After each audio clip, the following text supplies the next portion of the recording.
Hi everyone. National security पर threat बाकी governments के लिए एक ट्रम्प कार्ड का काम करती है। Trump card is like a victory card.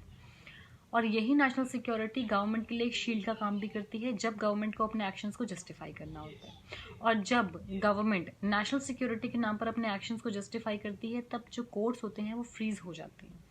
For example, England में वर्ल्ड वॉर सेकेंड के टाइम पर प्रिवेंटिव डिटेंशन के नाम पर बहुत सारे लोगों को जेल में डाला गया। उस वक्त हाउस ऑफ लॉर्ड्स बिल्कुल चुप थे, वो कुछ नहीं कहा उन्होंने। ऐसे ही एक और सेलिब्रेटेड ओपिनियन में लॉर्ड एटकिन ने कहा, मतलब उसमें भी फंडामेंटल राइट्स को इसी तरीके से एग्जीक्यूटिव एक्शन के सामने इग्नोर किया गया था। तब लॉर्ड एटकिन बहुत ही दुखी हुए और उन्होंने कहा कि जो मेजॉरिटी का डिसीजन है it is more executive minded than executive. ऐसे ही यूनाइटेड स्टेट्स के प्रेसिडेंट फ्रैंकलिन रूजवेल्ट ने एक ऑर्डर पास किया। उस ऑर्डर में जो जापानीज अमेरिकन थे उनको वापस से इंटरमिटेंट कैंप्स में भेजा जा रहा था। इस बात का रीजन उन्होंने दिया national security and protection against espionage.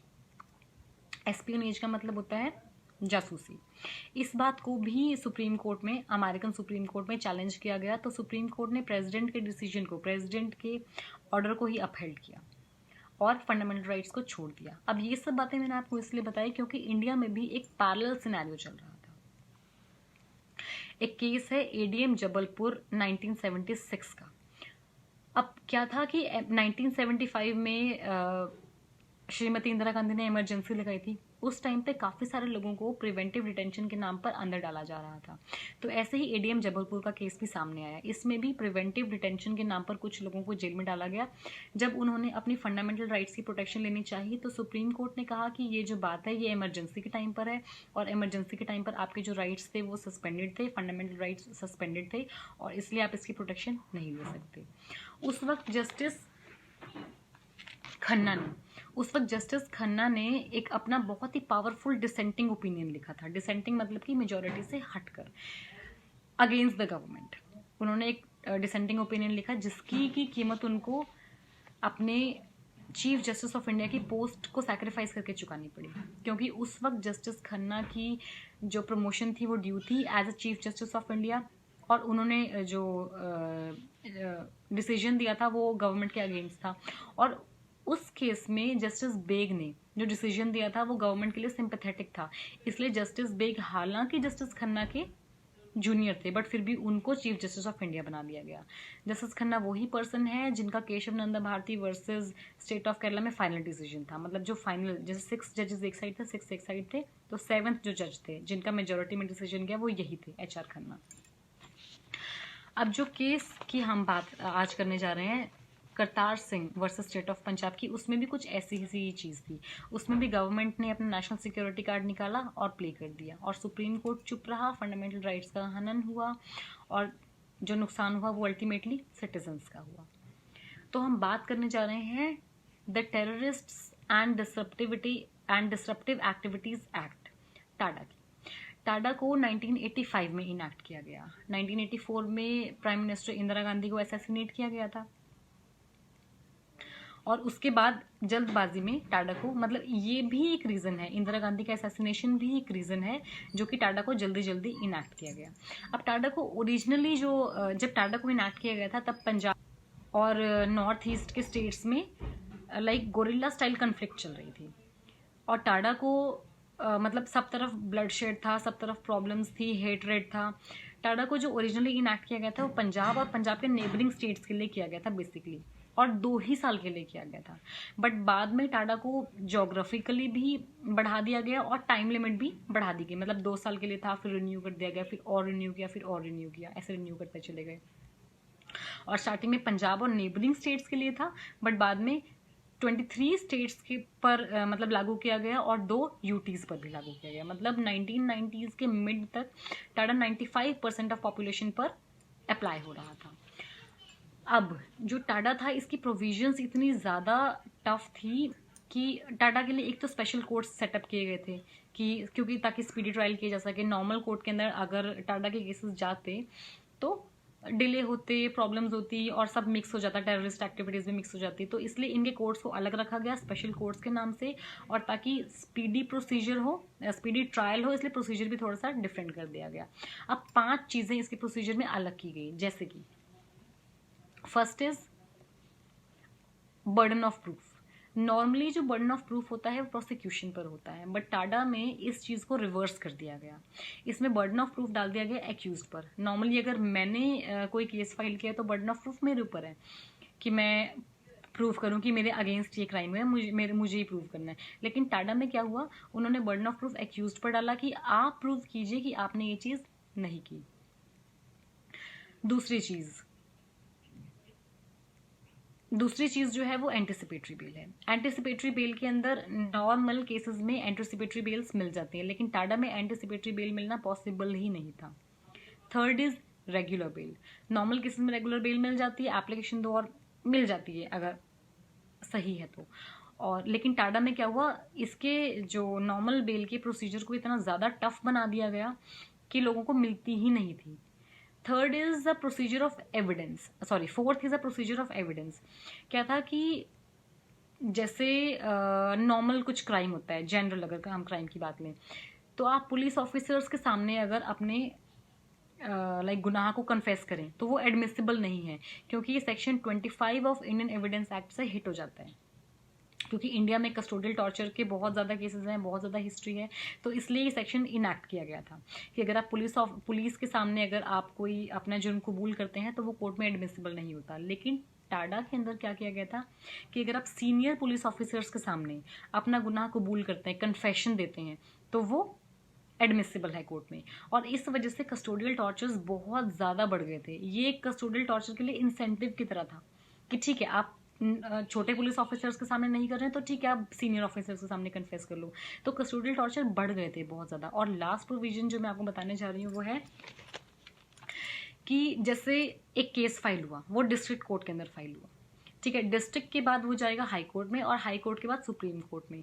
तो टाडा के अंदर क्या था, ये जो बीच की लेयर थी हाई कोर्ट वाली, ये निकाल दी गई थी। पहले जो पहला ट्रायल चलेगा वो स्पेशल कोर्ट में चलेगा, और स्पेशल कोर्ट के बाद जो अपील जाएगी वो डायरेक्टली सुप्रीम कोर्ट में जाएगी। इसलिए इसके जो प्रोविजंस थे वो बहुत ही ज़्यादा टफ थे। जितने लोग भी टाडा के लिए चार्ज किए जाते थे वो बहुत ज़्यादा परेशान होते थे। अब क्या हुआ कि जो पुलिस थी इसने टाडा को एक वेपन की तरह यूज़ करना शुरू कर दिया। बहुत सारे ऐसे केसेस आए जिसके अंदर कि लोगों को टेररिस्ट बोल बोल के पकड़ा गया, बट वो टेररिस्ट नहीं निकले। और इतने सारे केसेस फाइल होने के बाद भी जो कन्विक्शन की रेशो थी वो सिर्फ 1% to 4% थी, और लोगों के रेपुटेशंस, लाइव्स और करियर्स, ये सब कुछ बर्बाद हो रहा था। एग्जाम्पल मैं आपको बताती हूँ, एक बार 2 लोग बॉम्बे मार्केट के अंदर गन दिखाकर लोगों को डरा रहे होते हैं, उनको पकड़ लिया जाता है, और 2 साल के बाद उनकी बेल होती है, और पता चलता है कि वो खेल रहे थे, और वो जो गन उनके पास से मिली थी वो टॉय गन होती है।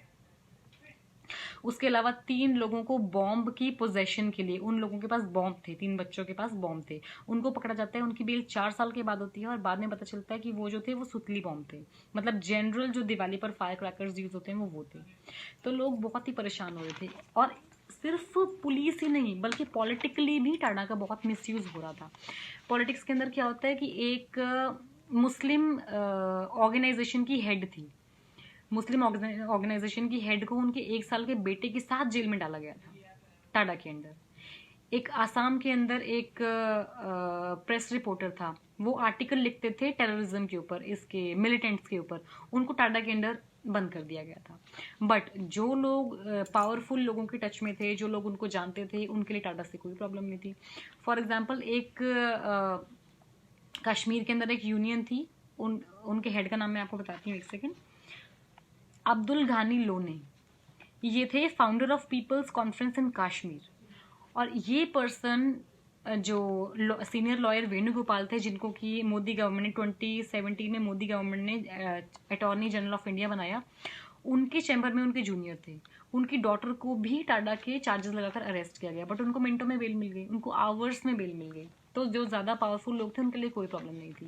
अब एक तो ये सिनेरियो था। दूसरा सिनेरियो था लिटिगेशंस का, क्योंकि न्यूज़पेपर्स फ्रीक्वेंटली इस बात को छाप रहे थे कि जो टाडा है उसका बहुत मिसयूज हो रहा है। तो दूसरी तरफ लोग जो थे वो लिटिगेशंस भी कर रहे थे टाडा की उसकी वैलिडिटी को चैलेंज करने के लिए सुप्रीम कोर्ट में बहुत सारी लिटिगेशंस जा रही थी। तो बहुत ज़्यादा डिले हो रहा था, मतलब 1990s में, मतलब 1992 तक ऐसा रिकॉर्डेड है कि 1000 से ऊपर लिटिगेशंस चली गई थी टाडा की वैलिडिटी को चैलेंज करते हुए। फिर फाइनली 1994 में पहली हियरिंग हुई और ऐसा कहा जाता है कि एक गैलेक्सी ऑफ सीनियर लॉयर्स मतलब उमड़ गए कोर्ट में, इतने सारे सीनियर लॉयर्स, जिसमें मिस्टर राम जेठमलानी भी थे। इतने सारे सीनियर लॉयर्स वहाँ पे चले गए और 60+ सीनियर लॉयर्स की प्रेजेंस रिकॉर्ड हुई वहाँ पर। अब मैं आपको बताती हूँ कि वो पॉइंट्स क्या थे जिसपे चैलेंज किया गया, मतलब प्रोसिक्यूशन की आर्ग्यूमेंट क्या थी।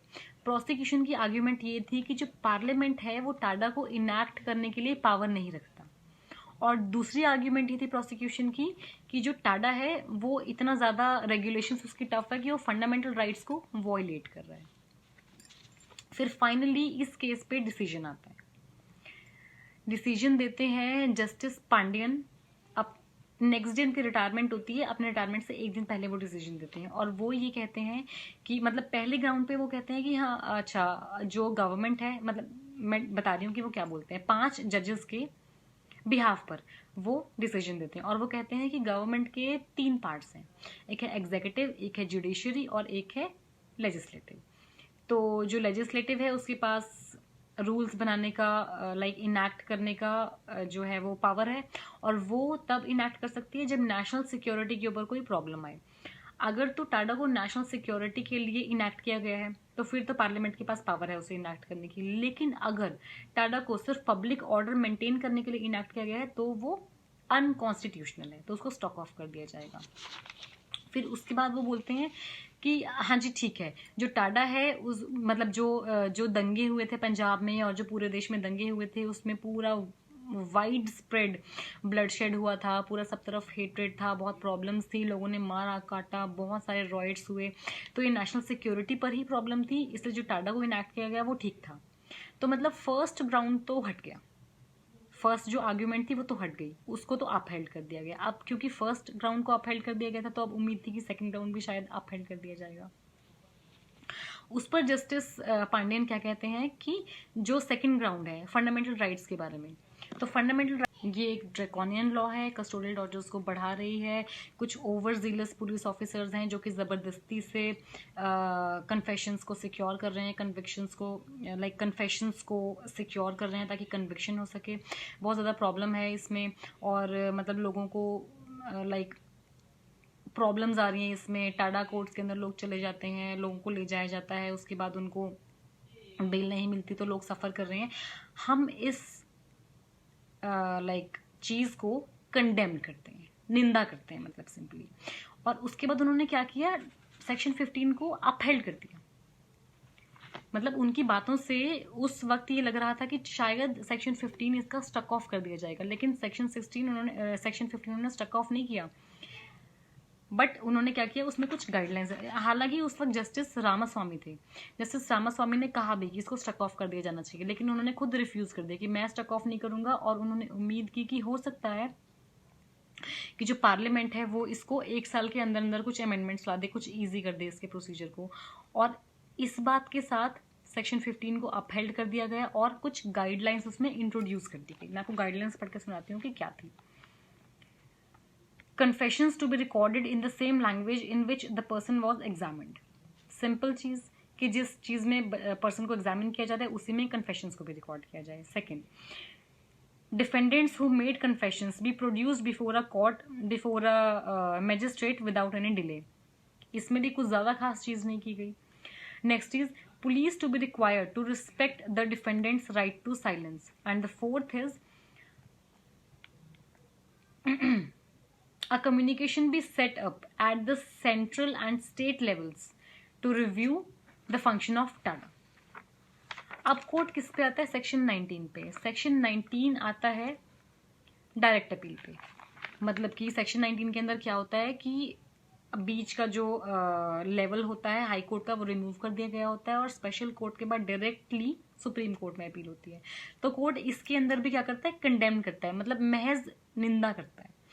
कोर्ट इसमें कहता है कि हाँ जी बिल्कुल ठीक है, जो लाइक अपील है वो हाई कोर्ट में भी होनी चाहिए, क्योंकि हाई कोर्ट में जो अपील का प्रोसीजर है वो थोड़ा सा इजी है, सुप्रीम कोर्ट में मुश्किल है। हाई कोर्ट तक पर्सन का पहुंचना इजी है, सुप्रीम कोर्ट में मुश्किल है। जो लोग दिल्ली से बाहर बेस्ड हैं, दिल्ली से बाहर रहते हैं, उनके ऊपर काफ़ी एक्सपेंडिचर बढ़ जाता है, उनको काफ़ी ज़्यादा परेशान होना पड़ता है। दिल्ली बहुत बड़ा है, सुप्रीम कोर्ट तक हाई कोर्ट तक पहुंचना काफ़ी इजी है, हाई कोर्ट क्लोज है, वहाँ पे लिटिगेशंस वगैरह आसान है, नंबर इजीली आ जाता है, चीज़ें बहुत आसान है। लेकिन फिर भी सेक्शन 19 को भी अपहेल्ड किया गया। और एक बहुत ही अजीब चीज़ की गई, इसमें एक सेक्शन है जो कि टेस्ट आइडेंटिफिकेशन परेड की बजाय फोटो से आइडेंटिफाई करने को अलाउ करता है। उस सेक्शन को स्ट्रक ऑफ किया गया है। टेस्ट आइडेंटिफिकेशन परेड के बारे में अगर आपको नहीं पता तो उसमें क्या होता है कि जो पुराने ऑफेंडर्स होते हैं, हैबिचुअल ऑफेंडर्स, या जो पहले कुछ बार कन्विक्ट हो चुके होते हैं, उनको एक लाइन में खड़ा कर दिया जाता है और उनको जो पर्सन आता है, आपने मूवीज में देखा होगा, उनको एक जो विक्टिम होता है वो आता है और पहचानता है कि ये था, नहीं ये नहीं था, नहीं ये नहीं था। वो टेस्ट आइडेंटिफिकेशन परेड होती है।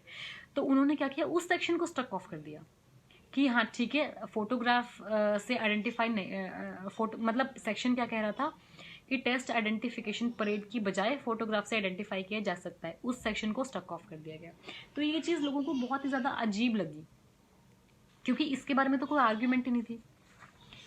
ठीक है, तो अब कोर्ट ने इन डिसीजंस को अपहेल्ड कर दिया, एक्यूज जो थे वो हार गए।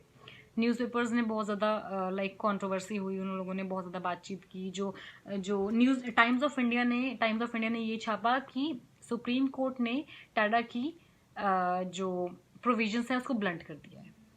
लेकिन जो एक्चुअल लॉ स्कॉलर्स थे वो बिल्कुल भी हैप्पी नहीं थी, वो अनहैप्पी थे। उन्होंने कहा था कि ये पुअर जुडिशियल माइंड अप्लाई किया गया है, ये पुअर लॉजिक का डिसीजन है, ये पुअर इंटेलिजेंस का डिसीजन है, बहुत सारी चीज़ की गई। अब ट्विस्ट आता है 1994 में कांग्रेस गवर्नमेंट में, जिसमें कि नरसिम्हा राव प्राइम मिनिस्टर थे। उन्होंने एक कमेटी कॉन्स्टिट्यूट की। कमेटी का नाम था NHRC। फुल फॉर्म बताती हूँ आपको।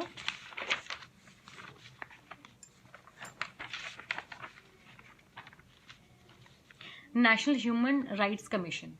अब उन्होंने NHRC कॉन्स्टिट्यूट की और उन्होंने देखा कि टाडा की वजह से प्रॉब्लम्स आ रही हैं, सुप्रीम कोर्ट ने तो कुछ किया नहीं। उन्होंने खुद से इंटरव्यूज कंडक्ट किए, खुद से उन्होंने आगे लोगों से बातचीत की, उन्हें समझाया कि किस तरीके से जो टाडा है उसकी प्रॉब्लम्स आ रही हैं, उसकी वजह से प्रॉब्लम्स आ रही हैं। और उन्होंने क्या किया, आपने 3 फोल्ड स्टेप्स लिए। सबसे पहले उन्होंने क्या किया, उन्होंने ग्राउंड लेवल पर जाकर पुलिस ऑफिसर्स और जो पब्लिक ऑफिसर्स हैं उनका कंडक्ट देखा कि लोगों कि लोगों के साथ इनका क्या रवैया है, ये किस तरीके से लोगों को पकड़ते हैं, ये नॉर्मल लोगों को पकड़ के कहीं टाडा से चार्ज तो नहीं कर दे रहे, अगर कर दे रहे हैं तो वो किस हद तक कर दे रहे हैं।